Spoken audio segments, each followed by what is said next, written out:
will build goodwill in their friendships will be helpful to all systems. All right, and our inspiration, Rollins, come on up. Yeah, I ran across this 60 years ago at a philosophy class, and it resonated with me then, and it still does. It's from John Shaw, who was one of my favorite theories of science and philosophy instructors there. It says the future is not some place we're going, but one we are creating. The paths are not to be found, but made. And the activity of making them changes both the maker and the destination. Thank you very much. That's us.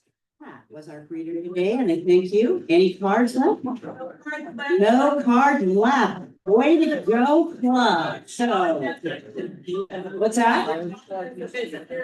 Okay, John?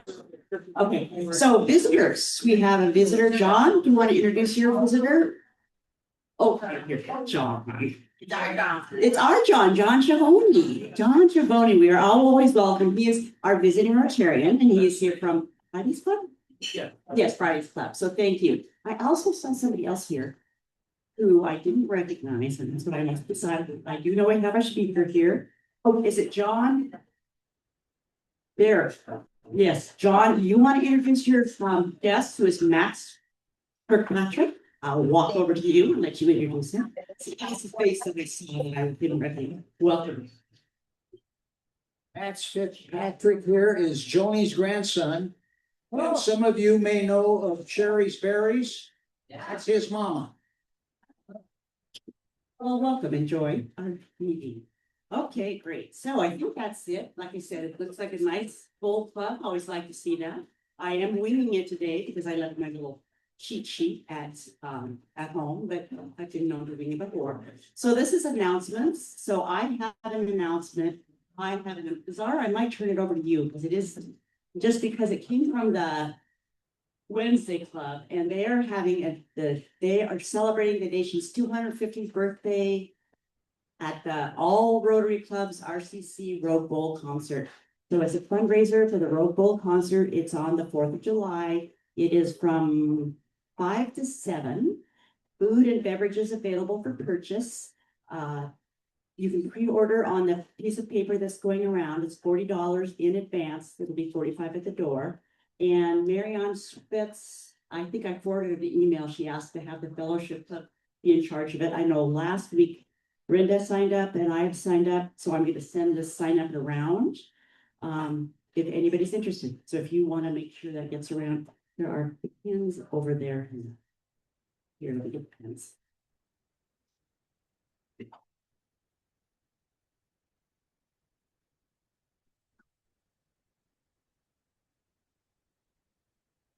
Okay, and now it's time for announcements. So come on up if you have another announcement for us.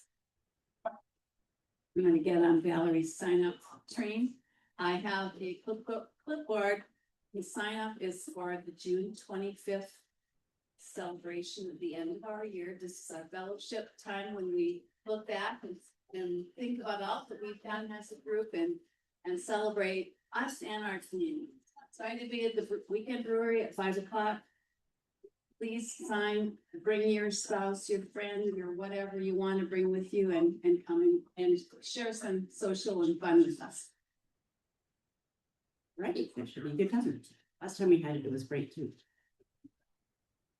Just really quickly, if you look at the e-navigator, our new book that we will discuss in September is called The Nordic Theory of Everything.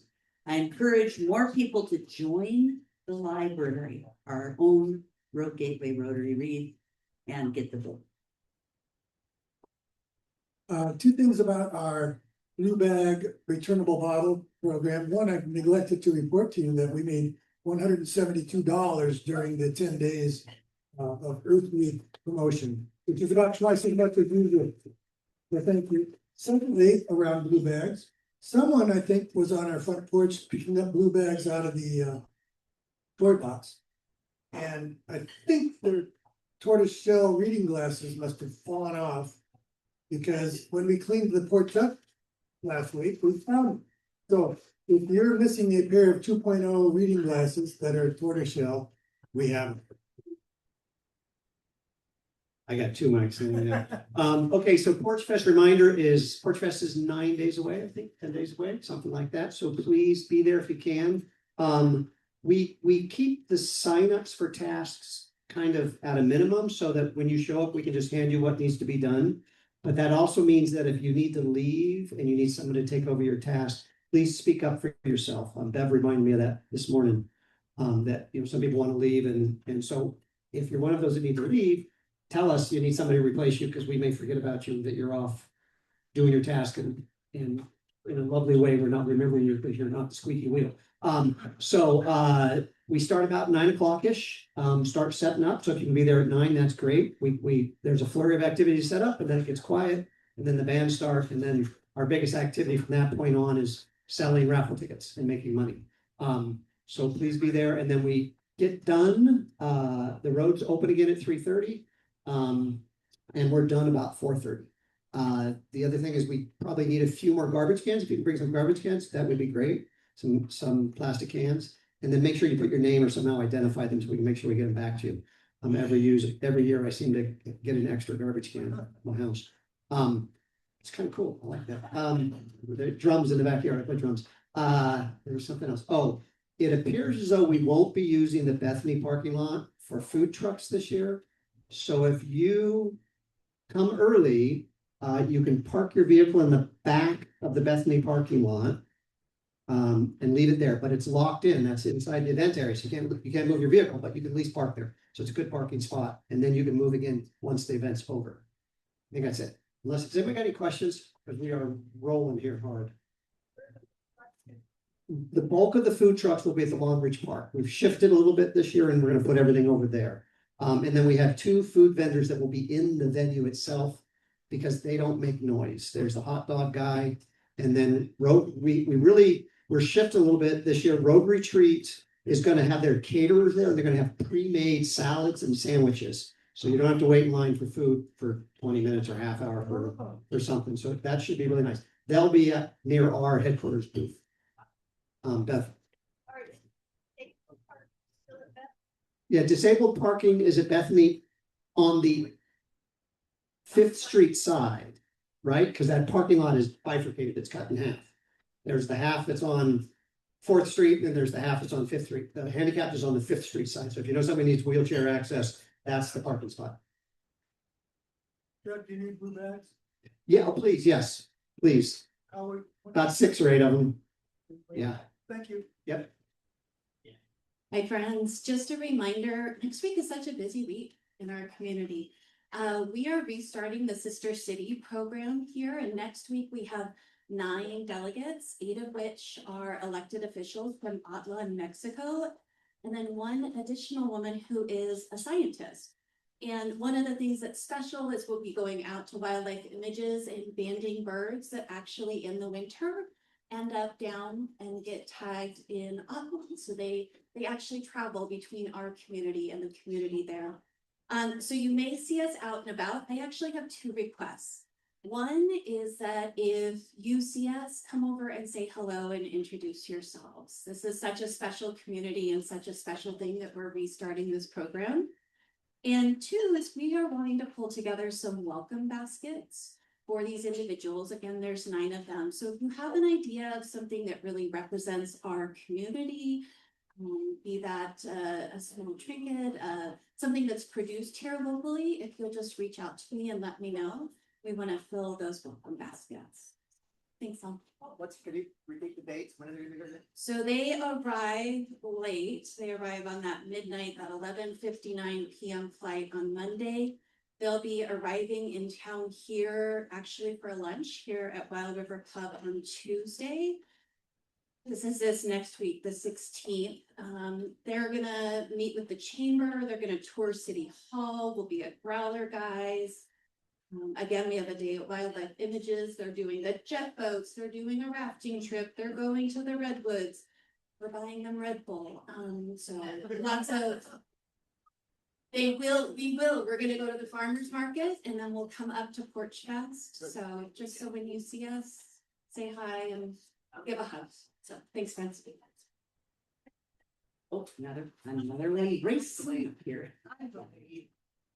Sorry, since Patrice isn't here, I'll put the plug in. Tonight is Shining a Light on Hunger, the food bank's largest fundraiser of the year. If you haven't bought tickets, I'm sure there's still room available. It will be at Vista 222, which is absolutely gorgeous. 541 Fusion and Blazing Monkeys are the two food carts that will be there. There's auction items and there's just a lot of great fellowship. So please, if you haven't and you've got the time to come tonight, please come out. It's going to be a great time. It's beautiful there too. I have to be there early, so I'm not quite sure what time it starts. 6? Thank you. It starts at 6. I have to be there early.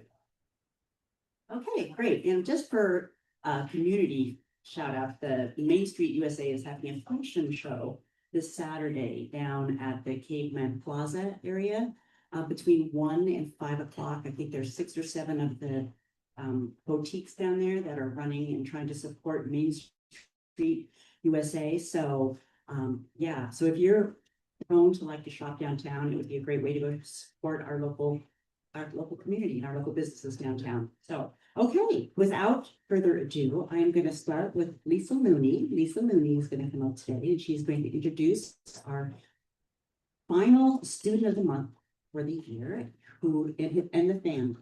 So sorry I didn't glitter again. I will do that now. All right. And I'm going to do a little introduction for the whole program.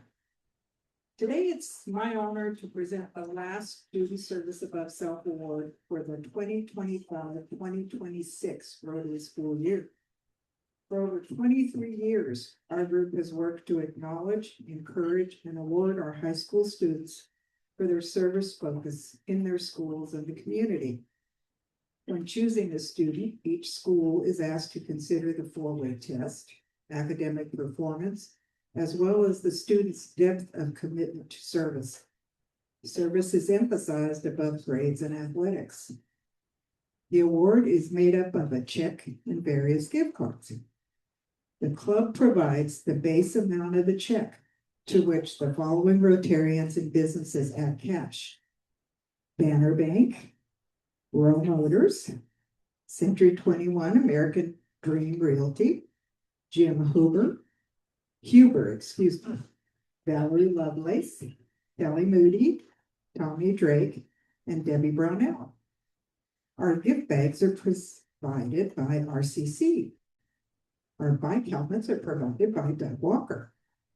Our gift certificate to Oregon Books is provided by Deb Amini. Our gift cards to Fred Myers by Carla Robertson. Gift cards to Dutch Bros from Gina Marie and State Farm. Gift subscription to the Courier from Greg Fishwick and Margaret Bradford. Gift card to Rogue Roasters from Judy Basker. Gift card from Don Welch.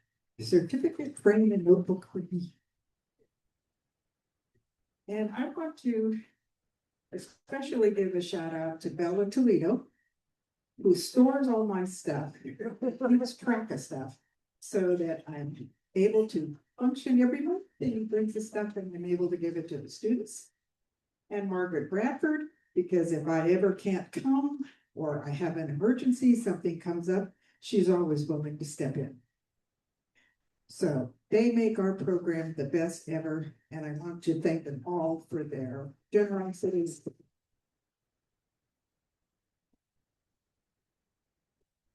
And now I'm going to introduce our representative from the Boys and Girls Club, Anthony Bongasser, and he will introduce Gabe, our student of the month.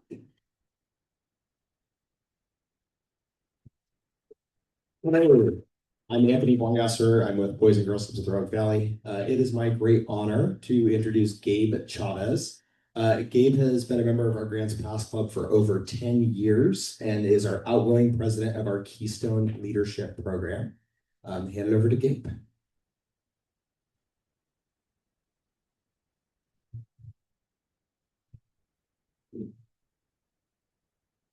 Hello, my name is Gabriel Chavez. I'm 17 years old and I graduated from Grants Pass High School last week on Thursday.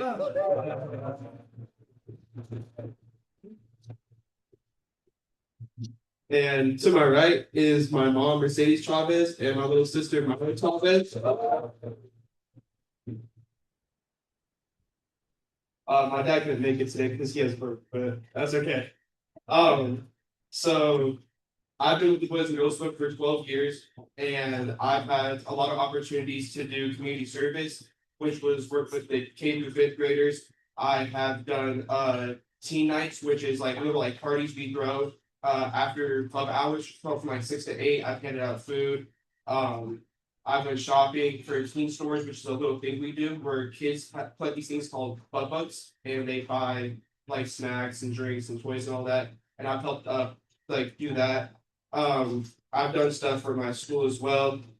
And my favorite subject in school when I was in school was Avid. I was part of the Avid crew for 4 years, which was a college prep class, which helped me get prepared for college. And I've made off scholarships, I think around like $6,000 in scholarships. And I've also done Youth of the Year for the Boys and Girls Club, which has provided me scholarship money as well, which I'm very grateful for. I did it 2 years. I got second place this year, and then before that I got third place. No first place, sadly. But my plan after high school is to attend RCC for 2 years. After that, I was thinking about going to Southern Oregon or going to Western Oregon University and finishing up my 2 years there because I want to major in early childhood education, and my goal is to become a elementary school teacher, which is what I really wanted to do for a lot of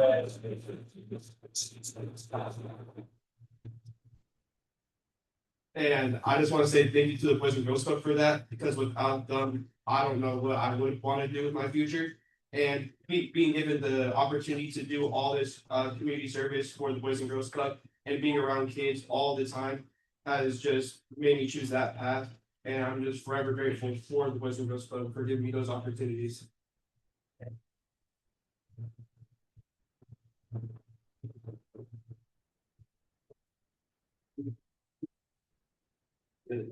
From an elementary school teacher to a future elementary school teacher, there's nothing more valuable than that occupation. And that, of course, is a little biased, but very important. So I'm always thrilled when I see that down there. So, hey, you can always get in touch with me. I've got some great ideas for the individual teacher. Okay, take it away. All right. Here's your spectacular gifts. Awesome. Thank you. You have a check for $825.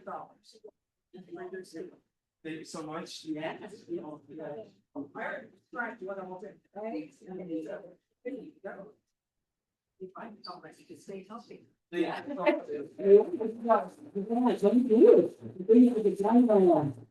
that you're Rotarian at Parks. That's what we are honoring for. Service above self. So important. Okay, JD's over there to take a picture. Okay, great. All right, with that, I told him, Kelly, you know, Warren Gasser. Yes, I know. So it's always nice to see familiar faces in the education world. Okay, and with that, I'm gonna have Dawn come up and introduce our speaker today. Dawn, can you hear? Look forward to hearing this one. I think this is something you can all learn from. Heard that. Uh-oh.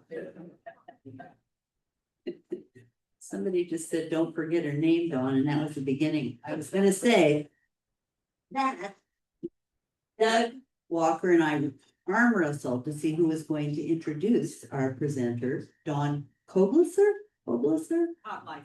Koblisser. All right, very good. You got the first name right. Well, and I did, and I really, and why not? It's only fair that I won the arm wrestling match, because what's better than one Dawn introducing another? Dawn is as the director of the EcoRecovery and Healing Mama Wellness. They're both organizations dedicated really to helping people heal through nature, community, and healing themselves. In some, both organizations reshape conversations around trauma healing, addiction recovery, and wellness by demonstrating the powerful impact of nature, connection, and compassionate care. The other thing, though, that you should all know is that I live next to the path that was the first certified forest therapy trail in the Pacific Northwest. So it's in Fish Hatchery Park, happens to be right next door to me, and I spend pretty much every morning doing something on the trails. So I understand that healing piece. But stay tuned because we're hoping that Dawn will maybe lead us as a social at the end of July when we do our July meeting. So anyway, with that, I would like to welcome today's speaker, Dawn.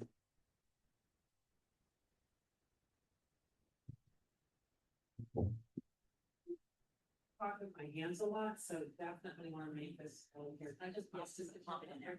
Hard. Okay, there we go. I'm really sad that James is not out there anymore because that was a great thing for this talk.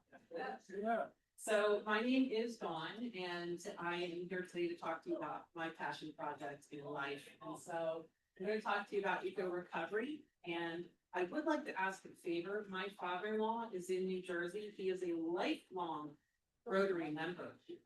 So can I get a picture of everybody? Ready? Oh, I got this. Ready? Love that. So next slide for me. This is who I am, and I'm not going to read every word on the slide because I can't stand it when people do that. But if you want any more of it, I am totally fine if you give out the slides to anybody that would like that. But my name is Dawn, and I am a family nurse practitioner. I'm an addiction fellow, and I am a certified nature therapy guide. And I wanted to give a little bit of a background as to why this is important to me. On Monday, I will have 29 years in recovery, and I grew up in addiction. And I believe it's important to be transparent about that because when we start normalizing that as part of what we all struggle with, because I bet you if I were to ask anybody in this room, do you know somebody who struggles with addiction, that there would be a lot of hands going up, and I'm not going to ask anybody to do that. But I want you to just kind of normalize those conversations. I grew up in a world of complete chaos. I lived on the streets most of my life. I was subjected to being unhoused, being abused of every sort that you can imagine. And so for me, the one refuge I had through all of that was nature. And a lot of times my being unhoused was out in the woods, and that was where I always found my peace. So I do a lot of stuff. This is kind of all the stuff I do. Next slide. I want you to know that I have no conflicts, that I am very picture heavy in this presentation because I think a picture is worth 1,000 words. Every single person in these photos have consented to being in the photos and sharing the message of EcoRecovery. So this is very picture heavy. And the reason that I love this is when we talk about where it started with me, because when I moved to Oregon, I was in love with all the trails. 10 to 14 miles a day on a trail was my average. And then I came down with some physical illnesses, and then COVID happened. And all through that, I started getting depressed. And I'm like, I don't want to go back to the tools I used to use back in the day, right? They don't serve me anymore. So what can I do? And a friend of mine who's also a nature guide, a backcountry guide, said, why don't you become a forest therapy guide? I'm like, well, I don't know about that. But I did it. And I did it for me. It wasn't for anything other than selfish healing is why I did it. As I did it, I had to take friends out on practice walks just to kind of see how I was doing and then turn those logs in. And what I was getting from my friends was this incredible feedback. And because I work in the field of addictions, a lot of those friends were people that have lived experience, and they would tell me about how going out changed them, right? And a lot of times it was something like, yeah, I'm not a tree hugger. I wasn't down for that, but you're my friend. So I went, oh, wow. And then they would start going on and on and on about everything that happened.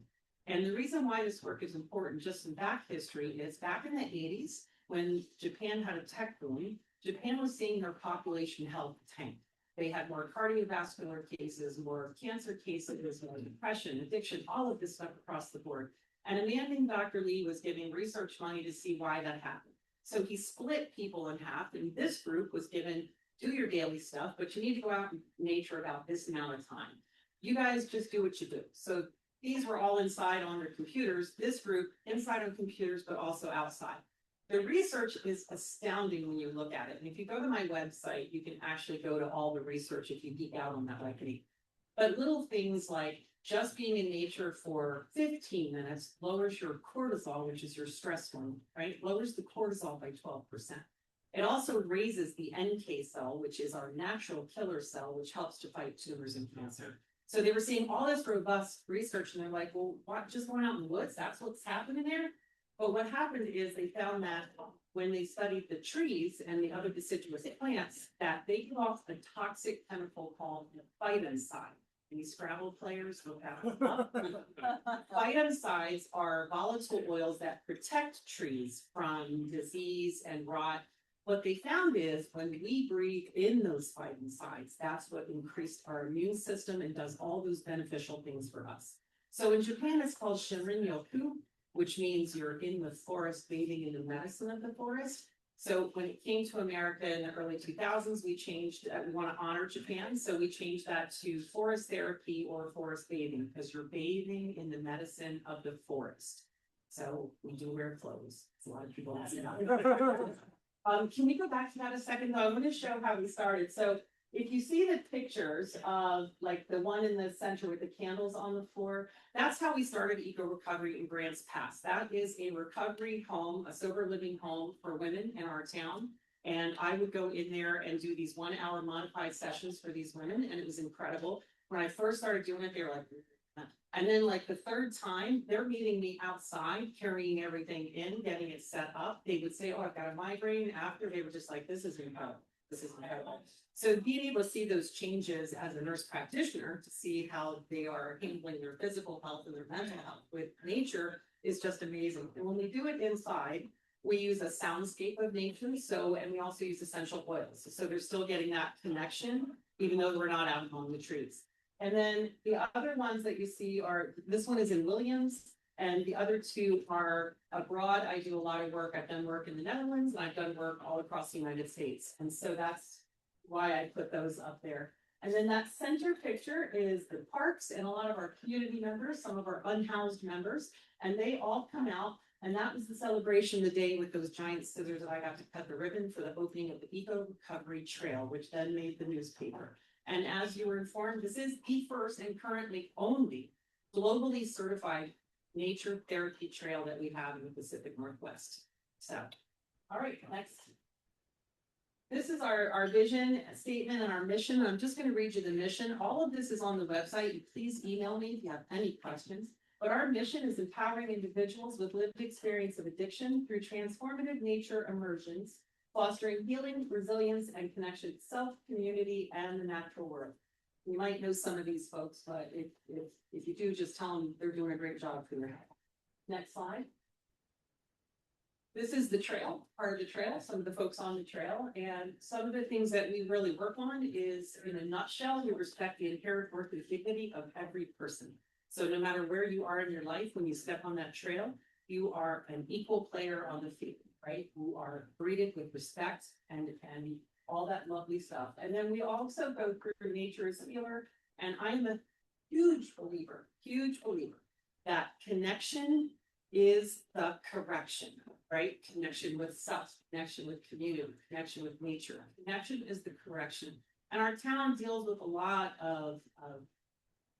let's just say a lot, when it comes to working with people with lived experience, people that are currently unhoused. And there are other ways to kind of help people heal on both sides of that argument. And I get the honor to watch that happen in nature. And that's a beautiful thing. Next.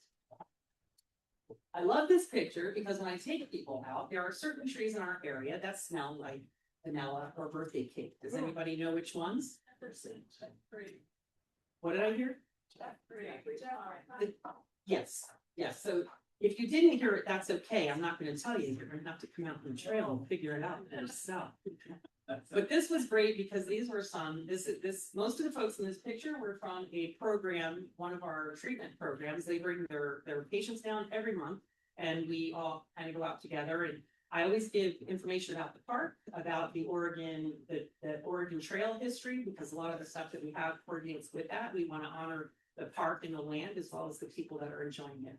but they found a tree and they were trying to see if that was the birthday cake tree.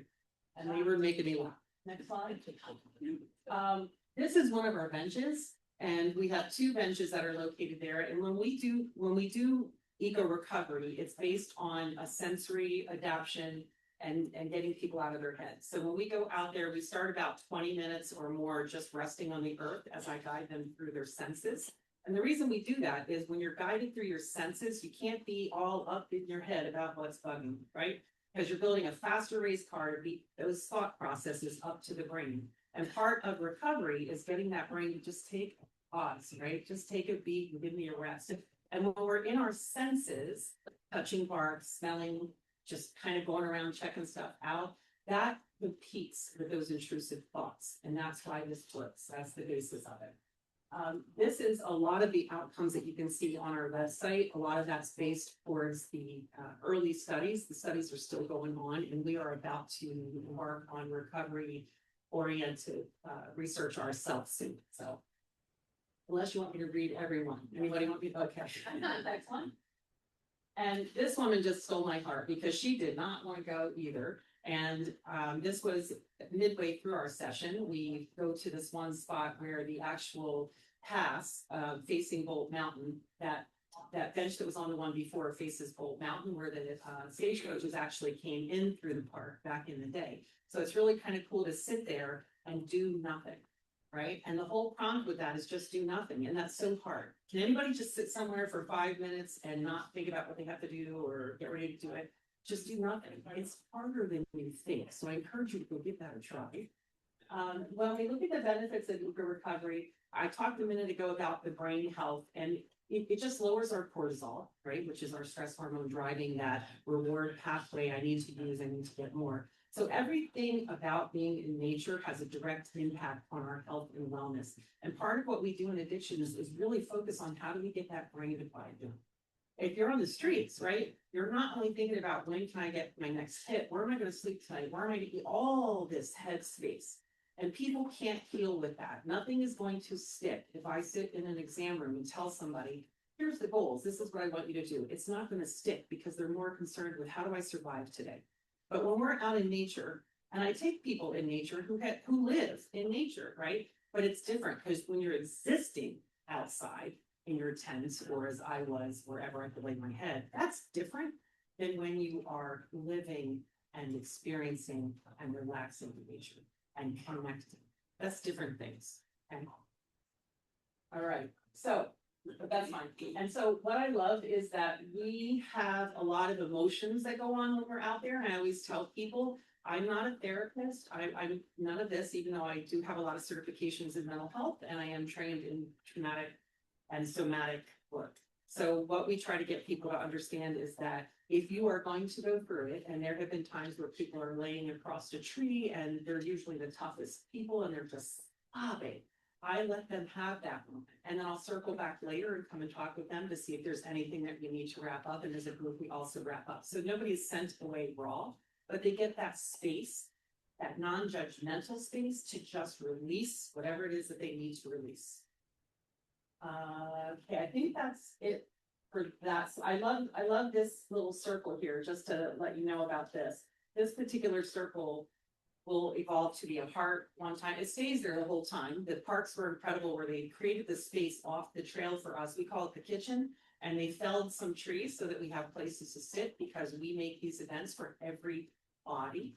So I'm a person with a disability. I need to be able to have access to it, and so other people need access as well. So we have a wonderful place, and this is where they make either the circle or they'll make the heart, and then they bring gifts that they found from the earth, and they'll just kind of create this beautiful art form together. And it's always neat to see what it looks like when we go back the next time, because hikers will kind of dip in there and play around with the artwork and stuff. But we give these routines and we give these purpose to people that come out. So the routine is always the same. We start here, we're going to do this particular part, which is where we rest and lay down. And then after that, I'm going to give you an invitation. The second invitation we do is what's in motion. And when we do that, we are slowly, so slowly, an ant could pass us, moving down the trail. And the whole purpose is to walk in silence and just what's in motion around you.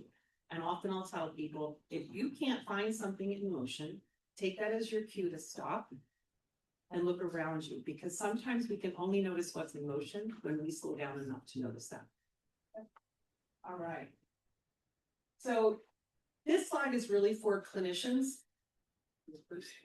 So this is for clinicians because I do a lot of work with medical organizations. Providence has me taking their leadership team out next month, and we do a lot of work with the Oregon Holistic Nursing Association, and there's a lot of CMEs, which are your continuing education that's needed. And so we actually will work with teams on how to use this modality within their healthcare system for both their patients as well as the people that are working there, because I think if we're not doing well, we can't then do well for others.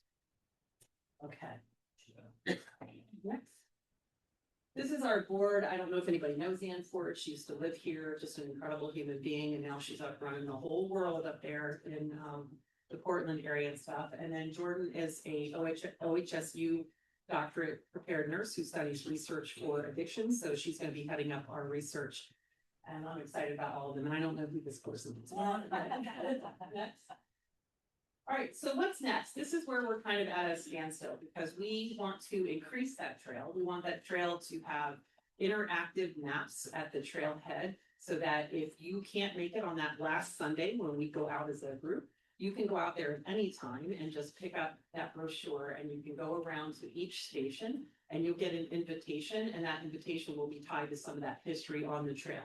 The problem that we have right now is, as we've probably all experienced, we have funding issues going on now. So we're on a pause for that right now until we can kind of regroup and get that put up there. So right now we're just going out the last Sunday of every month. I do take special groups out. So if this group wants to go, we could do that on another day as well. I would love to do that so you can connect with it. So what's next for us is to complete the trail, but also to get that research going.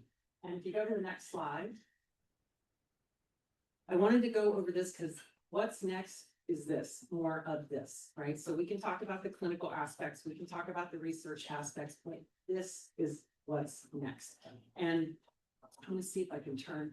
Do you see? I'm going to point to something and then I'll come back to the mic. These are the two pictures I want you to notice. The one with the hand holding the teacup with the flower was one of the first walks I ever did. He was forced to go, didn't want to go.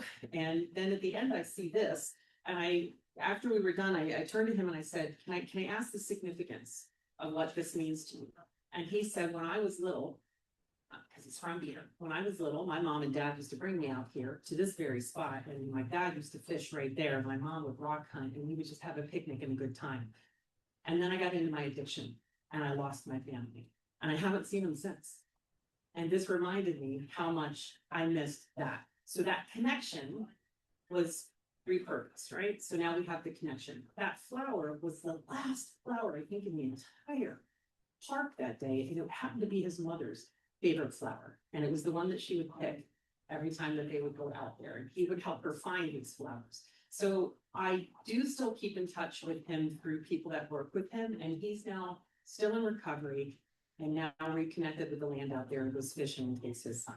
So that is what this is about. And then the gentleman in the blue, I love that picture. That was a more recent picture. It was our Earth Day event. And so there were a lot of community members as well as people from different programs. And he was one of the people from the program and he didn't want to be there. And you could tell he didn't want to be there. And I just gave him the space to not want to be there. And then there was a point where I said, I invite you now to go out on the land and find a gift that the earth wants you to have today.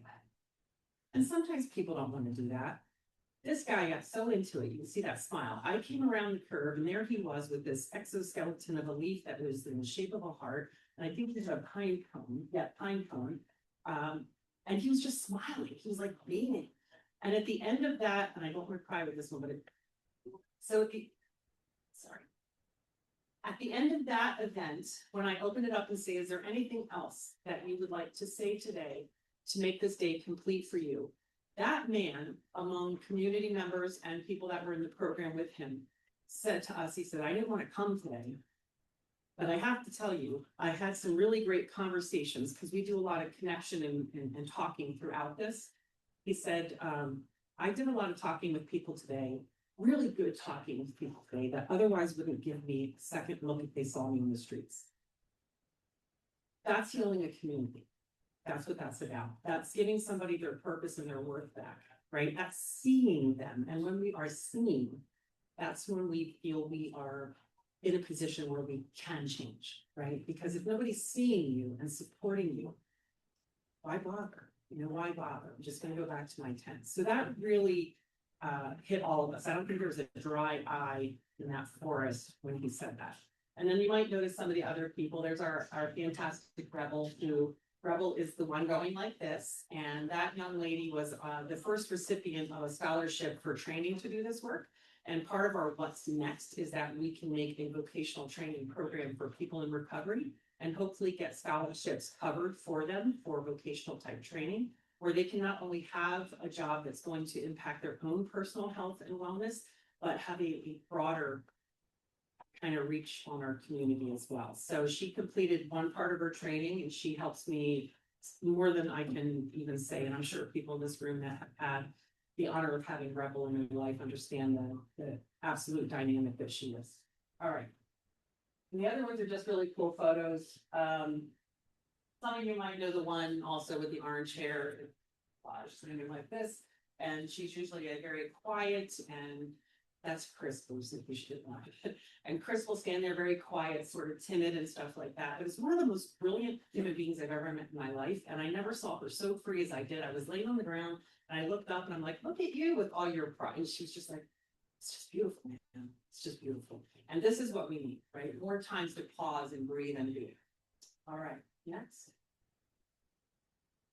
This is a little bit about what we did in 2026. I think there's a couple 2025s. I just recently spoke in Seattle at the International Addictions Conference. I'll be speaking in Dublin next year for EcoRecovery, doing the same thing and guiding a group in Dublin at the Addiction Conference.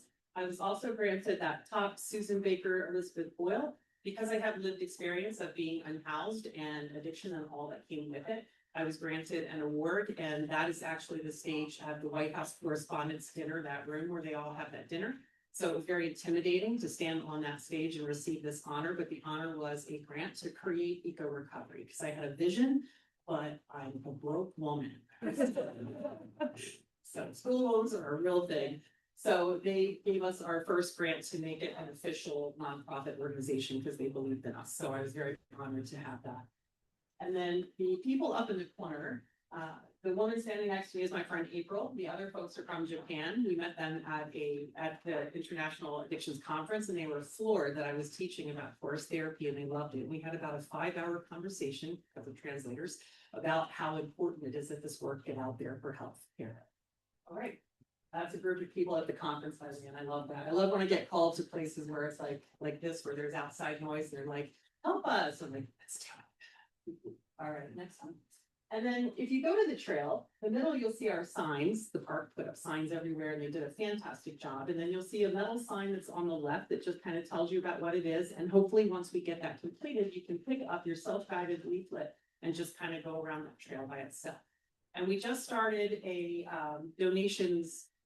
I think she said she did it through Amazon. So we had a list that we're starting to get supplies and stuff for, because a lot of times we'll get people that don't have a coat, they won't have a hiking pole, maybe they have a disability, they don't have a backpack to put their stuff in. So we lend these things out when people come. We use, bug spray, tick spray, snacks, all those things are things that we always need to have out on the trail. So that's that. And next.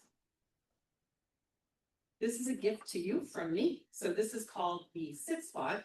And if you just point your phone at that QR code, it'll take you to that page. I encourage all of you to attempt this practice. All you have to do is sit for 15 minutes a day somewhere around your house. So I love all the phones out. Hit me too. No. The sit spot is really important. I do it before my workday, and I start my workday at 6 a.m. in the clinic. So I will go out. I have a chair right next to my bedroom door, and I sit on my back porch for 15 minutes, sort of like James was doing in his chair there. And the only thing you do is, what are you noticing? That's it. What are you noticing? And by doing that in the mornings, it helps you get ready for your day, because when we're getting ready for our day, it's sort of like that cortisol's up. We're like, the to-do list. 15 minutes of doing this, you'd be so surprised how much more you get done during the day without being burned out at night. Because you've already reset your nervous system.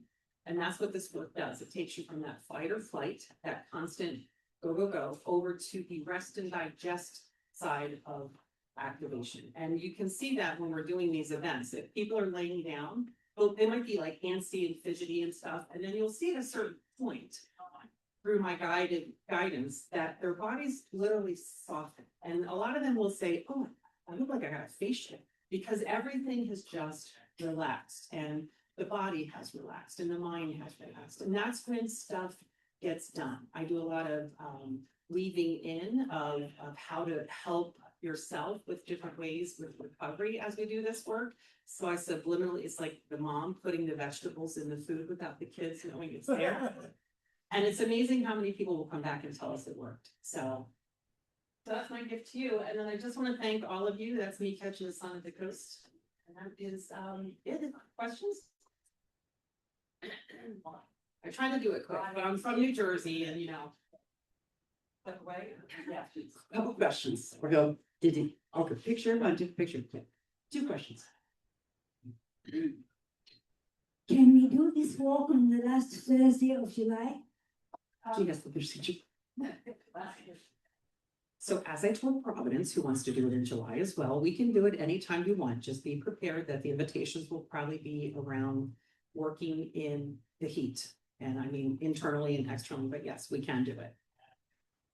I just wanted to thank Dawn for coming. The reason Dawn is here is because when we did the Walk for Peace, there's a group of us here working and hustling, and all of a sudden this lady shows up, and all of a sudden she's working just as hard as anybody else. She was there for the whole day, helping us in every way possible. Her daughter up and took pictures for us, and she, as we were working, she started telling me about this, which I thought was amazing, and I thought all you guys would want to hear it too. And the only other thing I wanted to comment was, if you want to follow Dawn on Facebook, she'll post different events that she's having, and you can see if there's something going on that you want to join in on, or just follow her because she's amazing. Thank you. As the cool kids say, hit that like button. I do want to say that, yes, we do have some through Healing Mama Wellness, which is my other organization. I get hired by the Cascade Siskiyou National Monument, the Friends, and we'll be guiding there this month. And then we also have something at Herb Farm going in their private sanctuary that would be coming up this Saturday. So, and they're both free. So Dawn, will you be able to stay a little later in the meeting and answer other questions? That would be excellent. Yeah. And then we can talk about maybe what it means to finish the trail and perhaps we can be helpful. Yeah, very excited. One more? I think we'll just wait till afterwards. 'Cause Okay. you've already got the microphone because he's our Sergeant of Arms, Doug is, so I'll let him take it away. But I can't thank you enough. This was, I mean, I'm excited to follow up with this. So go ahead. Take it away, Doug. That was excellent, Dawn. Thank you.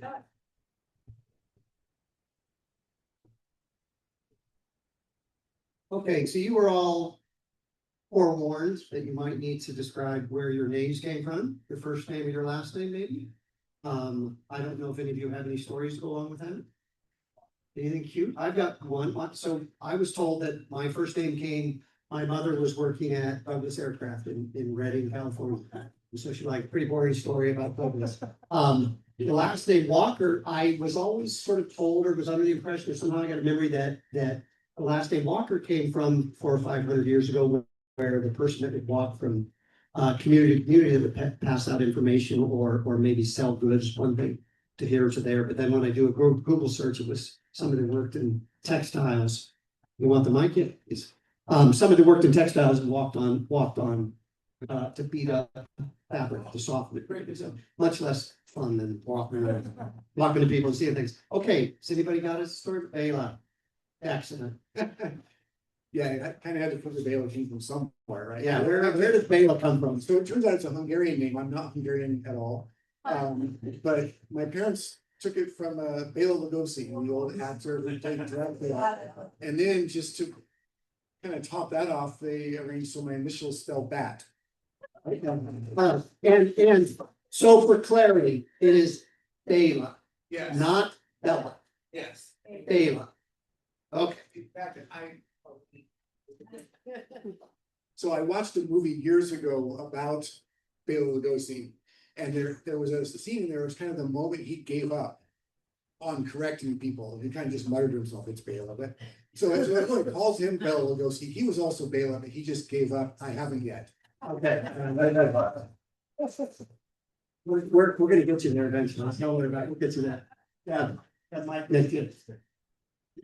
Okay, when I was in college, I took a business law class and the professor one day said, "My last name is Dorn." He says, "Dorn, your last name in German means thorn." And so then I kind of looked up what my other names meant, and Deborah is the bee, and my middle name Louise, which is a family, my grandmother or great-great-grandmother, means battle maiden. So I am very prickly kind of person.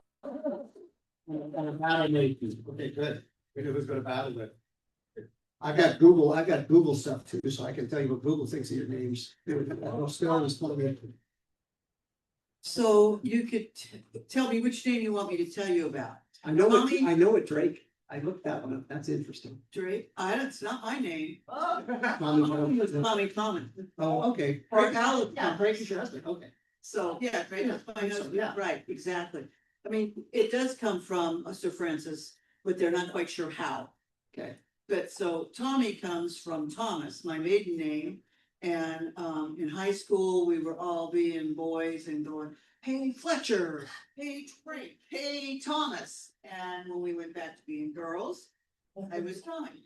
Okay. And I've been Tommy ever since. My parents weren't exactly thrilled, but they sort of came to like it eventually. But you put Thomasina on email. Thomasina, it comes from people that know me, and that's my email. Right, so it's your email. So, okay, so it's not your formal name then? Alice E. Thomas was my birth name. So Alice. Okay, I from was now on, named after when I'm my- pissed, my it's Alice, okay. I don't know about that. It got real old being called Big Alice or Little Alice. We'd never know if you didn't say that, who they were talking to. Don't forget this all cost you money too, so don't worry. That's Remember, you fine. gotta put your money down on the table. Lutz,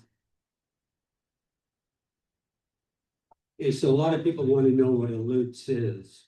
And basically, my mother, and the German pronunciation of it is Lutz. In fact, when we went to Europe the first time together, Lisa was amazed when the person at immigration in Berlin referred to me as Lutz Kramer. So Lutz is a name that the sound is difficult for Americans to make.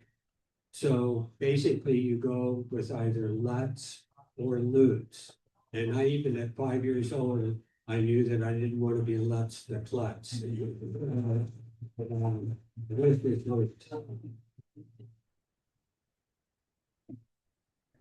anybody? Oh, there we go. Yeah, So, Deborah was, I'm not sure, a bee is, I think my mom was fond of that. I think maybe she did it as a trick to my dad because he could never remember what my name was.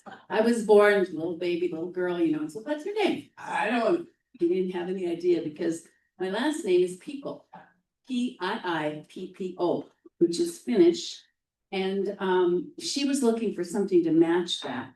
Unfortunately, her matching that didn't work at all with my father's Finnish thinking and balancing the length of words. So anyway, I was the nameless child as far as my dad was concerned.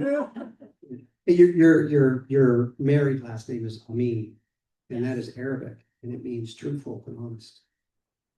You need to step up your game here. Yeah, last, yeah. That's right, it's Rick's name, that's not yours, never mind, let's give him My name's Stocking Cat. a. So my maiden name is Bugros. Bugros. And the other spelling is Burgos, and it comes from a city in northern Spain.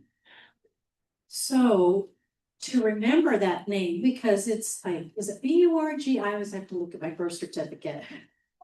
But do you know the Burger King commercial lingo? Burger, burger, burger, burger. It's just a repeat of burger, and I say with cheese, but that's a good way to remember, and it's my maiden name, and I didn't use it a lot, but Buglos, yeah.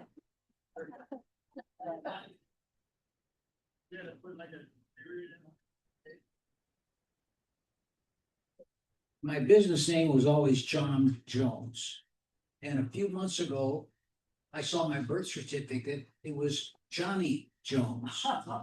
And I have started calling myself Johnny Jones. For one thing, it's more energetic than John Jones.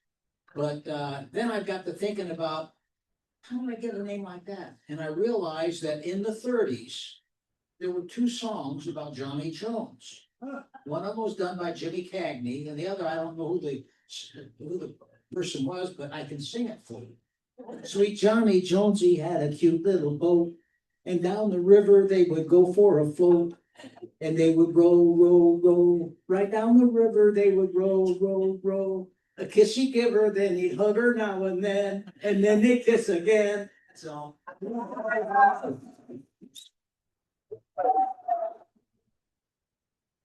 That was fantastic. Was anybody else? There's somebody back there that had their hand up a moment ago. Was it Dawn? All right, but you know what? Valerie's Lovelace last mean bondsman of love, strong lover, healthy lover. So yeah, there's a lot going on there about. Going on there. So my dad's given name was Posey Hannibal Jones Jr. That was after my grandfather. He decided that that wasn't the best name to get. He was going to change it so it's a little easier on him. So he changed it to Posey Herbert Jones Jr. His nickname was Bud. So he lived with it. He did pretty well.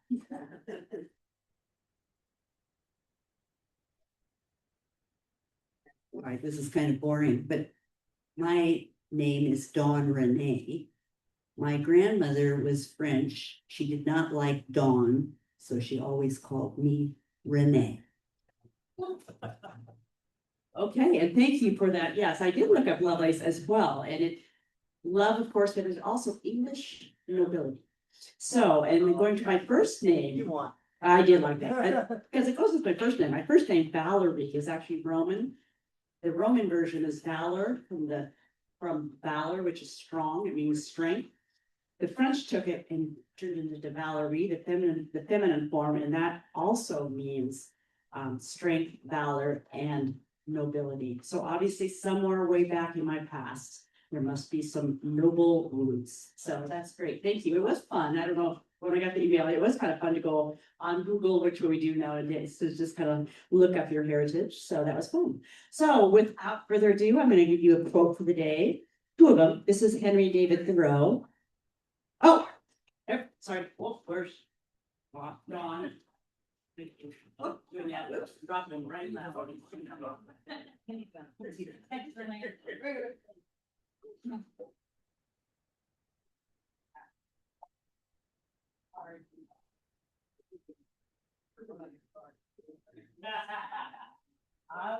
King of Spades. If you have the King of Spades, you are a winner. Oh, look at that. Surprise.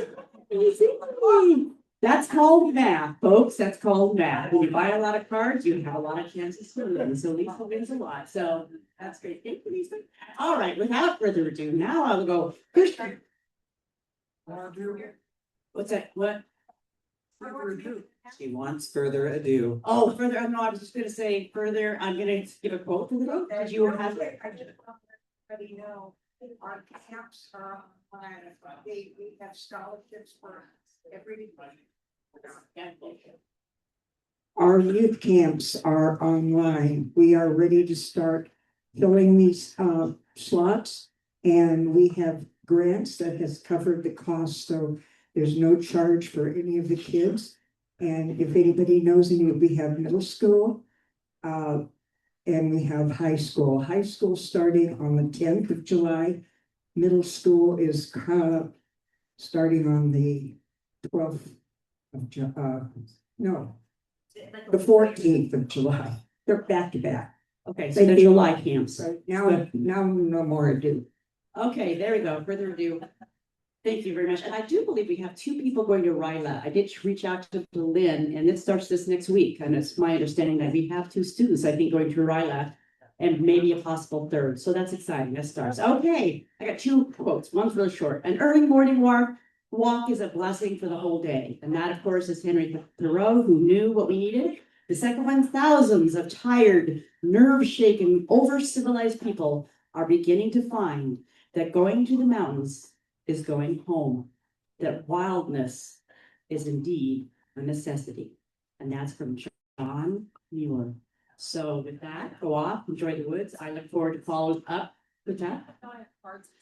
Okay, cards and stickers over there. So if you want to follow up and you want more information, head over to that table. Okay, have a great week. I will see you next Thursday.